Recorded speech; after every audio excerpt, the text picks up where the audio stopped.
Amén y amén.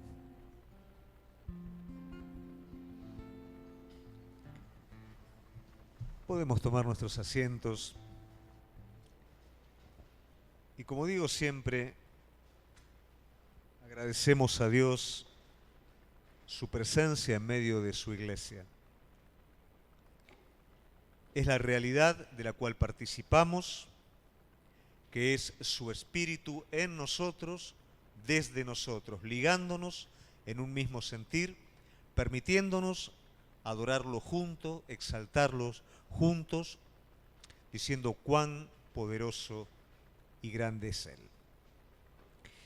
Me gustaría en esta tarde poder hablar un poquito acerca de una frase del apóstol Pablo. El título que le pusimos al sermón de hoy es Un caso de vida o muerte, algo que es radical, o vida o muerte. Para eso yo te invito a que vayas al libro de Filipenses, a la carta a los Filipenses, al capítulo 1, y vamos a ir al versículo 21. Es una de las tantas frases o confesiones o proclamaciones del apóstol Pablo, radicales, enfáticas, que nos despierta, que nos desafían. Dice entonces la palabra de Dios, Pablo, porque para mí el vivir es Cristo y el morir es ganancia. Como dije en un principio, es una frase radical y una frase radical es pronunciada frente a una actitud radical. Hay frases que se pronuncian, por ejemplo, cuando una pareja está muy enamorada. No sé si ustedes recuerdan, contigo pan y cebolla. Es una frase radical. ¿Qué quiere decir? Si yo estoy al lado tuyo, como pan y cebolla y está bien. Otras frases radicales pueden ser, por ejemplo, si vos me faltás, yo me muero. Y estas frases no hacen ni más ni menos que expresar que un compromiso de amor. Y es lo que el apóstol Pablo está expresando en esta frase tan radical que para muchas personas puede ser chocante. Pablo no está haciendo una proclamación religiosa. Pablo está haciendo una proclamación de lo más profundo de su ser, de aquello que lo involucra todo para su vida, que es Cristo. Desde ese amor profundo, él está diciendo, para mí el vivir es Cristo y el morir es ganancia. No siempre las proclamaciones de amor profundo llegan a ser tan reales como en el momento en el que la proclamo. Muchos de contigo pan y cebolla, cuando hay algún problemita, no sos vos, soy yo, ¿no es cierto? Hay incompatibilidad en nuestro carácter, tenemos formas de pensar diferentes, ¿no? Entonces vamos de una proclamación radical a algo que se sopla y se cae. De hecho, vamos a ver también en el apóstol Pedro que en un momento de ímpetu espiritual él hace una proclamación que estaba en lo profundo de su corazón, pero que no tenía resto en ese momento para apoyarla. Si es necesario, Señor, yo voy a ir hasta la muerte por vos. Pero en el momento de la dificultad, él escapó, y en el momento en el que una mujer lo confrontó, hasta ahí llegó mi amor, como quien dice. Todavía Cristo no era todo para Pedro. Quería, estaba dispuesto que fuera todo, pero todavía no era todo. Por esa razón, muchas veces las situaciones nos sobrepasan y no nos permiten una proclamación y una firmeza tan profunda como la del apóstol. Para mí el vivir es Cristo y el morir es ganancia. Pablo dice en algún momento, sed imitadores de mí como yo de Cristo. Por eso me gustaría que juntos podamos acompañar a Pablo hasta el momento en el que él pronuncia esta frase. No es que de repente a él se le ocurre pronunciarla, sino que hay un proceso en el cual un montón de factores van trabajando alrededor de él, y en medio de ese proceso, como broche final, él hace este tipo de expresión. Algo hemos estado hablando el sábado pasado y vamos a seguir hablando este sábado para poder ver realmente desde dónde y qué es lo que Pablo quiere decir con esta frase. Vamos a ir al versículo 19. Y el primer punto de lo que vamos a hablar está en el versículo 19. Tiene que ver con todo aquello que rodea a la situación en la que Pablo está. Desde dónde Pablo, ¿no es cierto?, va a decir o va a proclamar esta frase tan radical. ¿Qué dice en el versículo 19? Porque sé que por vuestra oración y la suministración del Espíritu de Jesucristo, esto resultará en mi liberación. Desde acá empezamos y es desde donde está Pablo. ¿Qué está diciendo Pablo? Hay una palabrita chiquita que resume toda la situación en la que él está metido y es esto. Esto resultará en mi liberación. ¿Qué es esto? Como dijimos anteriormente, no es una situación única que está pasando Pablo, sino que Pablo viene pasando distintas situaciones. Ya hablamos del encarcelamiento de Pablo, ya hablamos de cómo los amigos de Pablo lo quisieron linchar prácticamente, no eran amigos, lógico, ¿no es cierto? Pero lo quisieron linchar, cómo Pablo es llevado preso y cómo es mantenido preso en un arresto domiciliario, cuando él tiene un propósito divino. Y eso es lo que vimos el sábado pasado. Entonces nosotros podemos decir, bueno, hasta acá. No es hasta acá. Hay más todavía. En medio de esta situación, Pablo recibe las noticias de que obreros de la iglesia están predicando el evangelio con los motivos equivocados. A todo lo que el apóstol Pablo viene atravesando, y llegamos el sábado pasado a estar en un arresto domiciliario, se le agrega también que los obreros de la iglesia, ¿qué están haciendo? Predicando el evangelio de manera deshonesta o con motivos egoístas. O sea que podríamos decir, ya no hay más nada. No es distinto a lo que acontece en nuestra vida, cuando viene una tras otra, una tras otra, una tras otra, y encima voy a la iglesia y tengo problema con gente de la iglesia. Ya no queda más nada. ¿Qué problema más puede haber? Bueno, todo esto resume lo que Pablo dice, esto va a cooperar a mi liberación. Sin embargo, vamos a ver que no solamente en la iglesia hay problemas. En medio de esa situación hay algo que lo está fortaleciendo a Pablo. Muchos de nosotros hemos atravesado momentos difíciles y nos hemos dado cuenta que no nos alcanza la nafta para ese momento, ¿sí o no? Seguro, ¿no? ¿Cómo hacemos para que nos alcance la nafta? Bueno, acá hay un secreto. Pablo habla de la intercesión de la iglesia y de la suministración ¿de qué? Del Espíritu Santo. Entonces es cierto, Pablo tiene problema con gente de la iglesia. Pero algunas personas de la iglesia no es toda la iglesia. Porque el resto del cuerpo de Cristo está fortaleciendo a través de la intercesión el espíritu de Pablo, permitiendo que el Espíritu Santo sea suministrado sobre él para que en medio de esa situación él esté fortalecido. ¿Qué nos mantiene firmes en medio de las dificultades? La oración, la intercesión del cuerpo, la plenitud del Espíritu Santo adentro nuestro. No es con tus fuerzas. Por eso a veces fracasamos, por eso a veces nos desmoronamos. Tenemos una leve sensación del Espíritu e inmediatamente seguimos peleando con nuestras fuerzas y lógicamente no llegamos. ¿Por qué Pablo puede llegar a una confesión tan radical? Porque en medio de todo el proceso, Pablo se mantiene firme. ¿Qué lo mantiene firme? El apoyo del cuerpo y la suministración del Espíritu Santo. ¿Qué te mantiene firme a vos? La oración del cuerpo de Cristo, la intercesión, la suministración del Espíritu Santo, y eso es vida de cuerpo. Cuando nosotros queremos hacer prevalecer el individualismo, en nuestra vida, cuando nosotros adolecemos de una vida sustancial de cuerpo, vamos a tener debilidad espiritual. La vida de cuerpo no es asistir a la iglesia, es estar unidos en un mismo espíritu. Yo necesito la oración de ustedes.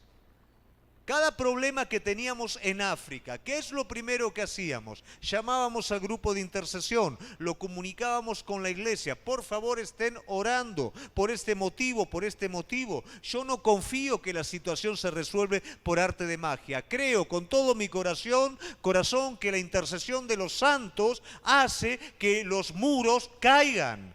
Hace que mi espíritu se fortalezca. Yo necesito al cuerpo de Cristo y vos necesitas al cuerpo de Cristo. Entonces, que algunas personas a veces estén creciendo, estén madurando, tal vez o deliberadamente no estén haciendo las cosas como corresponde, no es excusa. Porque hay otros que sí están haciendo las cosas como corresponde y están cooperando en tu fortalecimiento espiritual y la suministración del Espíritu Santo. Entonces Pablo, en vez de ver y que permitir que le haga mal los que estaban haciendo las cosas mal, se apoyaba en quienes estaban haciendo las cosas bien y estaban intercediendo por su vida. Eso lo mantiene firme para esta proclamación final. Y luego él está diciendo en el versículo 19, resultará en mi liberación. ¿Cuál es la liberación que vos pensás que Pablo está esperando? Liberación es sinónimo de salvación. La liberación tiene que ver con que esta situación cumpla el propósito en la vida de Pablo. La salvación tiene tres instancias bien definidas. Cada uno de nosotros somos salvados primeramente por medio de la fe, el arrepentimiento, el aceptar a Cristo como Señor y Salvador de nuestra vida. Eso nos da una posición espiritual. Pero hay una salvación actual, una salvación presente, que tiene que ver con el trato de Dios en la vida de cada uno de nosotros. Posicionalmente somos salvos, pero el proceso de trabajo de Dios a nuestra vida es llevarnos a la imagen de Jesucristo y llevarnos con ello también al propósito para el cual Él nos salvó. Y eso amerita un trato que va desde lo más pequeño hasta lo más grande. ¿Qué es lo que Pablo está entendiendo aquí? Esta prisión que yo estoy teniendo ahora, esta cosa que se va juntando una tras otra, los problemas que estoy teniendo en la iglesia, todo esto está cooperando a que lo último que está faltando en mi vida hasta que yo parta con el Señor, forme a Cristo en mí y que finalmente pueda cumplir el llamado para el cual yo fui llamado. Pablo entiende que la situación inmediata que está viviendo es para que se complete la obra de salvación en él.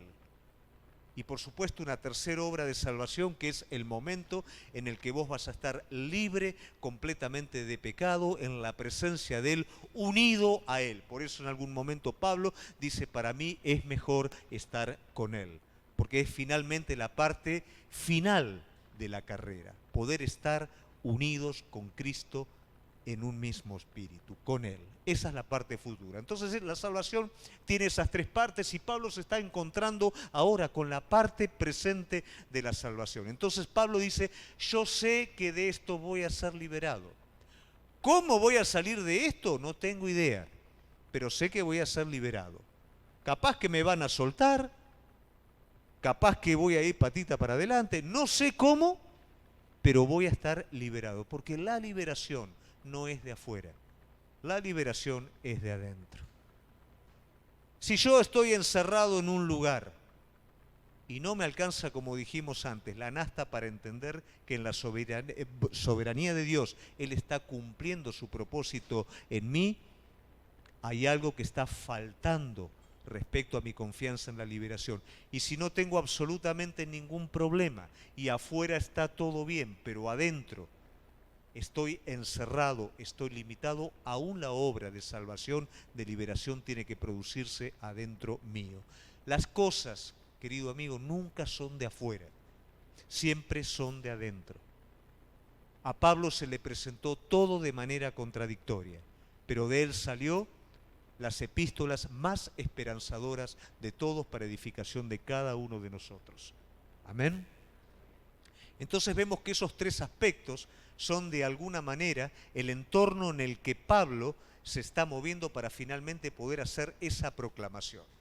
Vamos a ver en el versículo 20 la proyección en la que Pablo, ¿no es cierto?, tiene sus ojos puestos, porque para llegar a esta proclamación radical, yo tengo que estar enfocado. Ahora, ¿en qué está enfocado Pablo? Pregunta, ¿en qué estamos enfocados cada uno de nosotros? Vamos a ir a Pablo.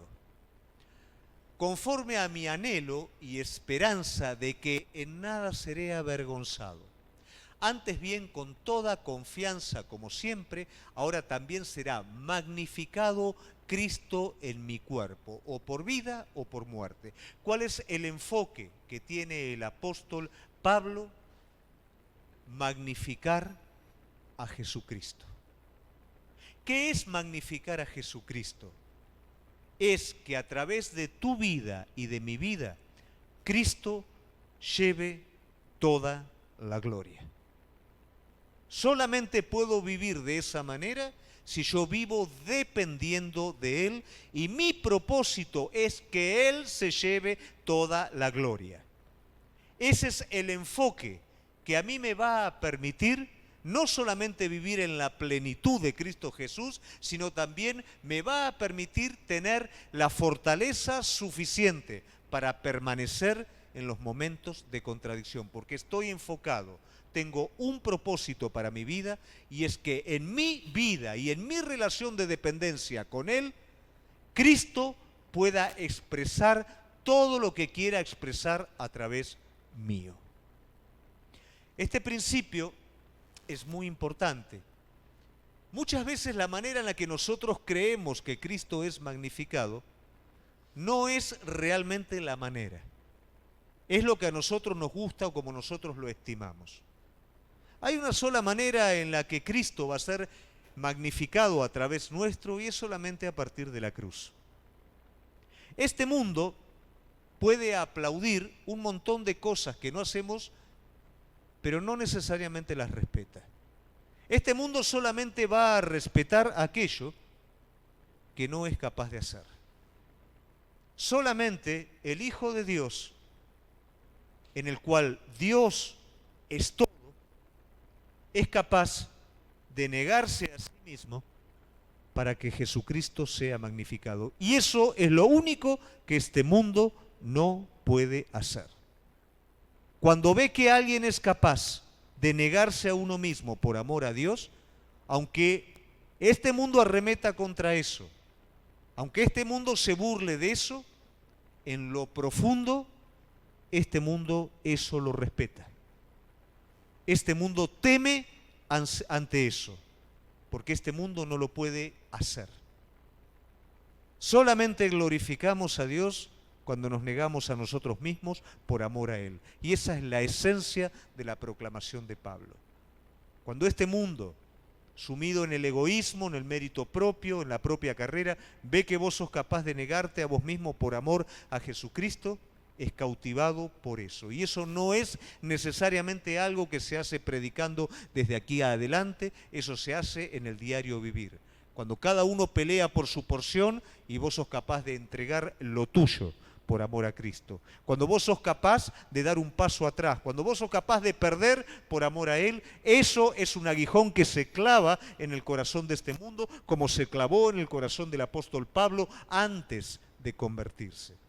Esas son las obras que magnifican a Cristo. Esteban magnificó a Cristo cuando se negó a sí mismo y perdonó a sus verdugos. Ese aguijón se clavó en el corazón de Pablo para nunca más salir de ese lugar. Cuando vos sos capaz en las pequeñas cosas de mostrar la grandeza de Dios, lo estás magnificando. No es una obra, no es una cosa que hago, no es una actividad que hago, es una forma de vida. Pablo está enfocado y magnifica a Cristo en cada una de las áreas de su vida. No hay algunas sí, otras no. Es en todo.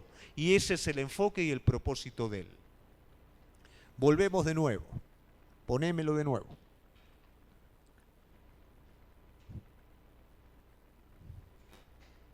En nada seré avergonzado. Pablo con esto está diciendo, no es que por ahí me sale mal algo, ¿no es cierto? Y voy a quedar en ridículo. Lo que Pablo está diciendo con esto, yo tengo la certeza de que todo lo que mi Señor dice, no solamente se va a cumplir, sino de que no me voy a apartar de eso. No voy a pasar por la vergüenza de, por temor, correrme de este enfoque. ¿Y cómo hace Pablo para llevar adelante esto? Proclama con su boca al Señor. Deja que el Espíritu Santo llene de la vida de Cristo su vida en forma continua, y cada acto de su vida es una acción de los santos, que no nace del mérito propio, sino de negarse a sí mismo para glorificarlo a Él. De esa manera Pablo se mantiene enfocado en su anhelo. Pablo está diciendo, no voy a ser avergonzado. Pablo está diciendo, no me voy a correr de esto. Hay un texto en el libro del profeta Isaías, en el capítulo 50, desde el versículo 6, yo no sé si lo tenés ahí y lo podemos poner, que tal vez nos puede dar un poquito más de aclaración. Dice, di mi cuerpo a los heridores y mis mejillas a los que mesaban la barba. No escondí mi rostro de injurias y esputos. El 7. Porque Jehová el Señor me ayudará, por tanto no me avergoncé. Por eso puse mi rostro como un pedernal y sé que no seré avergonzado. Pablo, ¿qué dijo? Sed imitadores de, como yo. Esta es la expresión del Cordero de Dios, profetizado en el libro de Isaías. Jehová el Señor me ayudará, por tanto no me avergoncé, no me hice atrás, no me corrí. ¿Por qué? Porque tengo la firme convicción, como quiero en mi anhelo glorificarlo a Él, que Él no puede no ayudarme. Por eso no voy a ser avergonzado. Esa es la proclamación que el apóstol Pablo está haciendo. ¿Cómo me mantengo firme? Creyendo, no corriéndome en medio de la dificultad, no permitiendo ser avergonzado a través de mi miedo y de mi incredulidad. Cada vez que la situación difícil apremia, la tendencia es tomar atajos, la tendencia es sacarme el problema de encima, la tendencia es lo más fácil, es zafar, es salir. Jamás en mi vida voy a magnificar a Cristo con eso. Voy a magnificar a Cristo manteniéndome en Él, permitiendo que esa situación por la cual el enemigo te grita, salí corriendo de ahí, zafá, salvate. Vos te vas a mantener firme y vas a decir, esta es la ocasión para que la gloria de Dios se manifieste a través de mi vida. No me voy a avergonzar. 8. Cercano está de mí el que me salva, eso no dudo. ¿Quién contenderá conmigo? Entonces, desde ese momento de dificultad, ahora el siervo se levanta con fortaleza. Si Él está conmigo, ¿dónde está el problema? No, el problema tan grande que me mata. No, si Él está conmigo, ¿cuál es, saber el problema? Juntémonos, ¿quién es el adversario de mi causa? A ver, venga, ¿contra qué estoy peleando? 9. He aquí que Jehová el Señor me ayudará, y esa es la confianza. ¿Quién hay que me condene? He aquí, todos ellos se envejecerán como ropa de vestir, serán comidos por polilla. Y número 10. ¿Quién hay entre vosotros que teme a Jehová y oye la voz de su siervo? El que anda en tinieblas, carece de luz. Confíe en el nombre de Jehová y apóyese en su Dios. Y ahí está la respuesta. ¿Quién se apoya en el Señor? No se avergüenza. No huye a buscar por otro lado.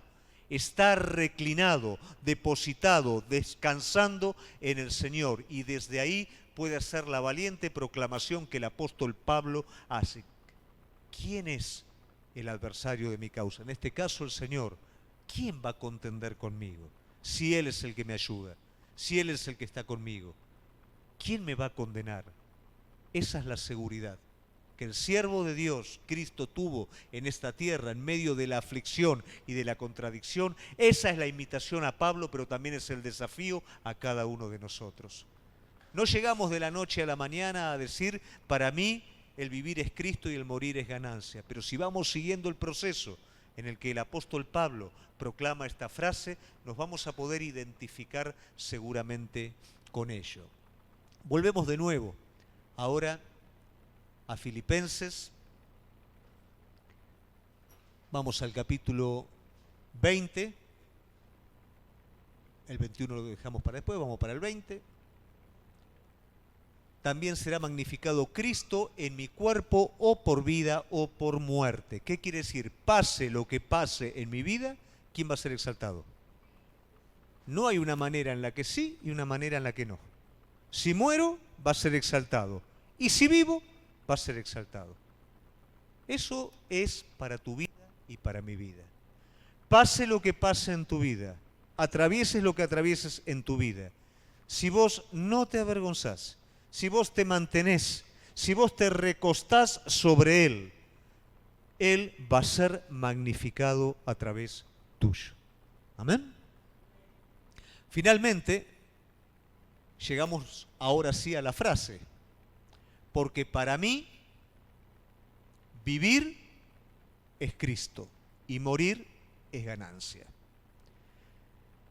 La frase no queda allí, sino que también hay un contexto que nos va a explicar un poquito también lo que Pablo quiere decir. Si llegamos a esta conclusión, alguien radical, alguien para el cual Cristo es todo, solamente puede decir, porque para mí el vivir es Cristo y el morir es ganancia. Si Cristo no es todo, por más que yo conozca, por más que yo sepa, me va a pasar como ese momento la vida de Pedro, en la cual todavía Cristo no era todo. No me va a alcanzar la nafta. Pero si Cristo es todo, esta es la realidad de mi vida en toda circunstancia. ¿Y esto qué es lo que trae mi vida?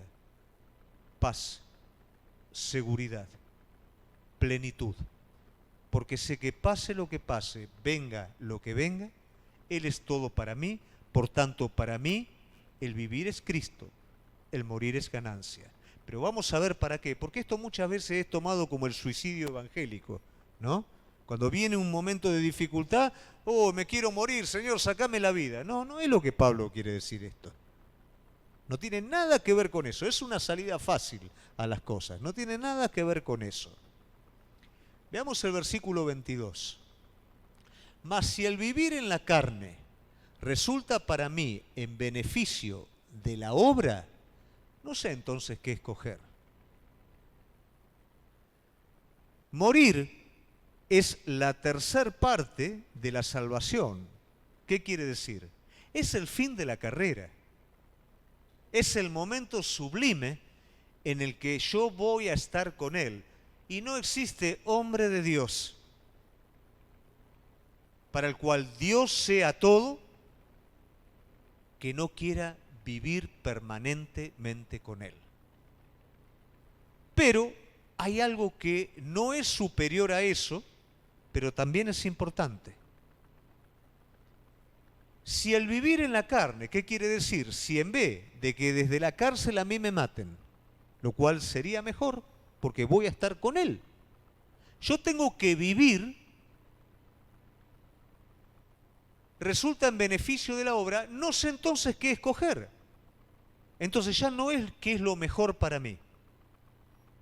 Un hombre para el cual Dios es todo, anhela lo mejor de Dios. No lo mejor de Dios para él, sino lo mejor de Dios para todo.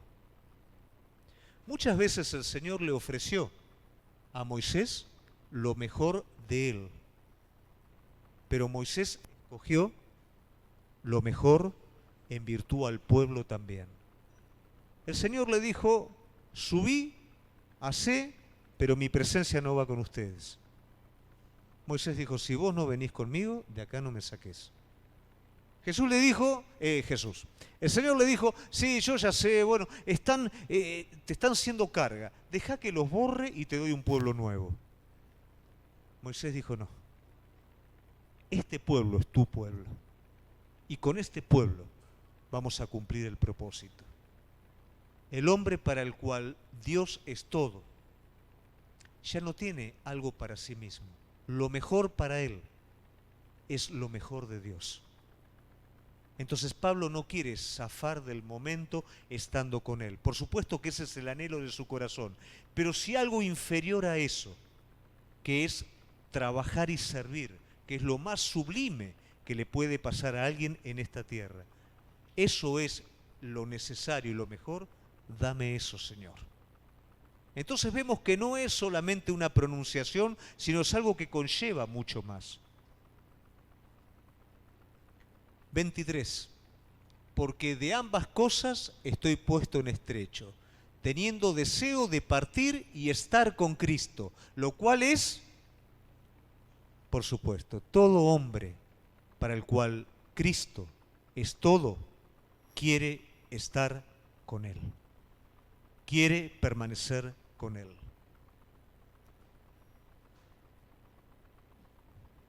24. Pero quedar en la carne es más necesario por causa de vosotros. ¿Qué significa esto? Y más cárcel, más dificultad, pero significa cerrar completamente el propósito de Dios. ¿Qué distancia que hay cuando hoy se predica un evangelio antropocéntrico, egoísta, hedonista, que lo único que interesa es el bien del hombre en forma natural y en forma circunstancial? ¿Qué distancia tan grande que hay?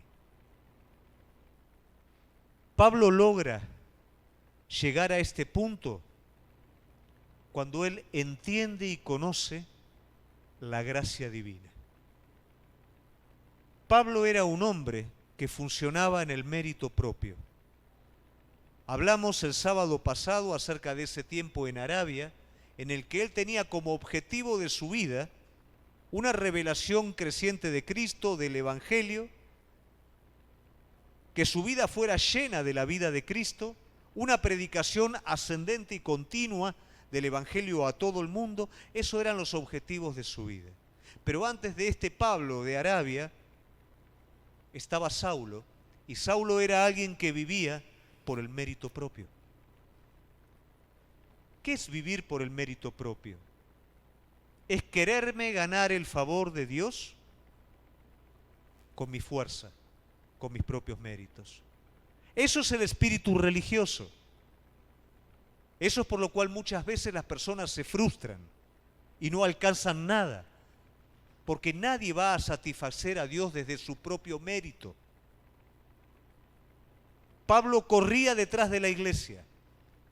Tenía todo lo que alguien podía tener. Sus méritos sobrepasaban los méritos de los demás. Pero había un secreto en el corazón de Pablo, que pese a todos los méritos que Pablo tenía, aquellos a quienes él perseguía, gente ignorante, pobres, que no tenían ningún tipo de preparación, los superaban ampliamente en el cumplimiento de la esencia de la ley. Él, siendo erudito, religioso, celoso, no le llegaba ni a los pies a esa iglesia llena de gracia y de poder del Espíritu Santo. Y eso los hacía odiar. Hay un autor inglés que escribió un libro luego de la Segunda Guerra Mundial, haciendo un culto del mérito propio. Y este libro se tomó de alguna manera como una ideología, considerando una sociedad perfecta, viviendo o haciendo valer el mérito propio. Sin embargo, en el mismo libro, él destruye su argumento, mostrando todas las falencias que habría si viviéramos detrás del mérito propio. Habría desigualdades. ¿Por qué razón? todos no tendrían la misma oportunidad. Los más aventajados en determinados recursos podrían acceder a preparación especial, pero no por eso tendrían más méritos que otros que no tuvieran esos recursos. Haría de la persona un ser competitivo, despiadado.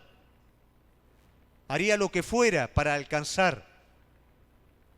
Todo eso pasaría si la sociedad estuviera basada en el mérito propio.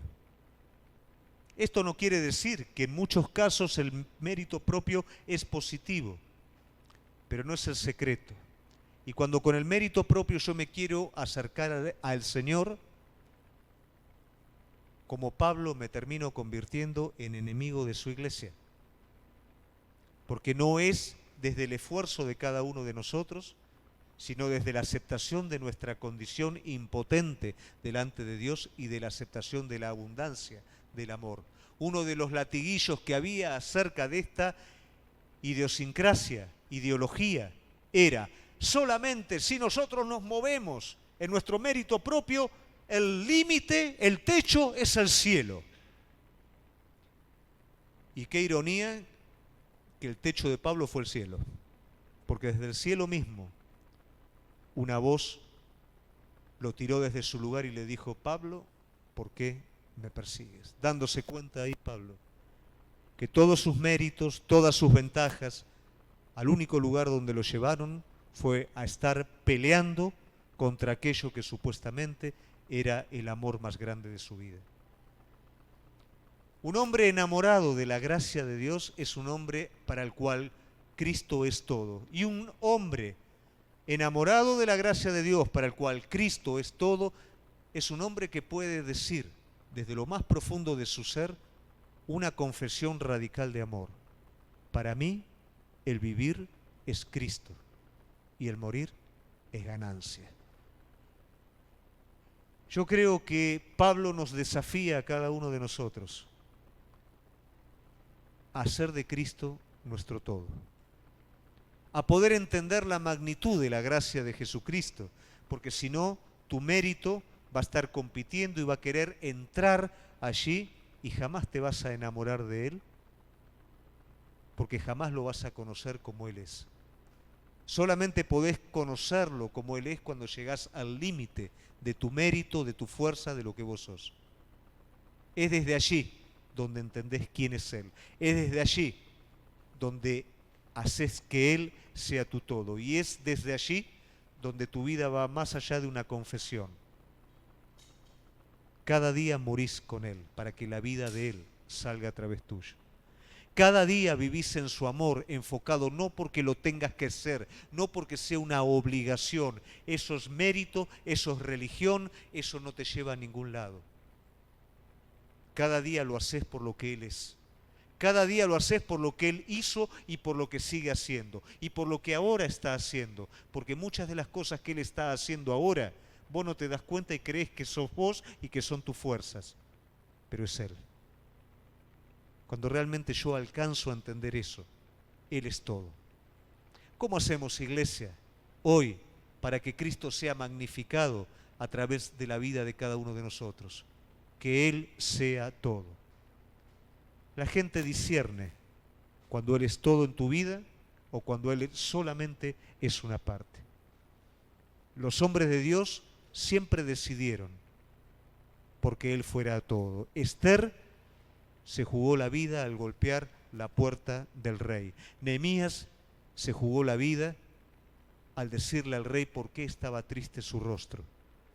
Cada hombre de Dios se jugó completamente por aquello que era el amor más grande de su vida. Hoy, querida iglesia, no somos plenos muchas veces porque Él en nuestro corazón está compartido. No tenemos plenitud en Cristo porque todavía Él no es todo. Pero si queremos hacer una confesión radical como Pablo, es necesario que Él sea todo en nuestra vida. Que lo conozcas como aquel que todo lo que vos anhelás, querés y necesitas está en su poder y está dispuesto a dártelo completamente. Él es el todo de cada uno de los hijos de Dios. Pero nuestra es la decisión. ¿Va a ser todo va a ocupar una parte solamente, yo te animo a que de la misma manera que Pablo permitió que cada situación, su enfoque y finalmente su proclamación fue él, sea la imitación a seguir. Que podamos ser imitadores de él como él lo fue de Cristo. Amén. Te invito a ponerte de pie.